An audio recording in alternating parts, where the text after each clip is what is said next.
Driving টেস্টে হোক অথবা লেসন নেওয়ার সময় আপনি এরকম অনেক সিচুয়েশন পাবেন যেই জায়গায় রাস্তাটা একটু ন্যারো এবং দুইটা গাড়ি একসাথে পাস হতে পারে না, অথবা রাস্তার দুই পাশে গাড়ি পার্ক করা থাকতে পারে। ওইসব জায়গায় এরকম সাইন আমরা দেখতে পারি। এই যে লক্ষ্য করুন, আমার সামনে একটা সাইন আছে এবং আমার সামনের গাড়িগুলো অপেক্ষা করছে আমার জন্য।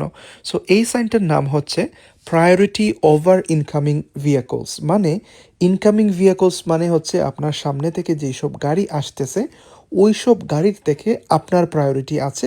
এই জিনিসটাই হচ্ছে প্রায়োরিটি ওভার ইনকামিং ভেহিকল। এরকম নীল সাইনবোর্ডের ভিতরে দুইটা তীর চিহ্ন আপনাকে বোঝাচ্ছে যে আপনি যেই দিকে যাচ্ছেন ওই দিকে আপনার প্রায়োরিটি আছে, কারণ এই জায়গায় তীর চিহ্নটাও কিন্তু তুলনামূলকভাবে বড়। অপর পাশে যেই সব গাড়ি অপেক্ষা করে আপনাকে গিভ ওয়ে দিবে তাদের সামনে এরকম একটা সাইন থাকবে যে give way to oncoming vehicles. এরকম সিচুয়েশনে ড্রাইভিং টেস্ট ফেল তখনই হবে যখন আপনার প্রায়োরিটি না, মানে আপনার অপেক্ষা করা উচিত, কিন্তু আপনি যদি অপেক্ষা না করে ড্রাইভ করা কন্টিনিউ করেন এবং অপর পাশ থেকে আসা গাড়িটা যদি একেবারে কাছাকাছি চলে আসে অথবা তার প্রায়োরিটি থাকা সত্ত্বেও যদি আপনার জন্য ব্রেক করতে হয়, তাহলে কিন্তু আপনি পরীক্ষায় ফেল করতে পারেন।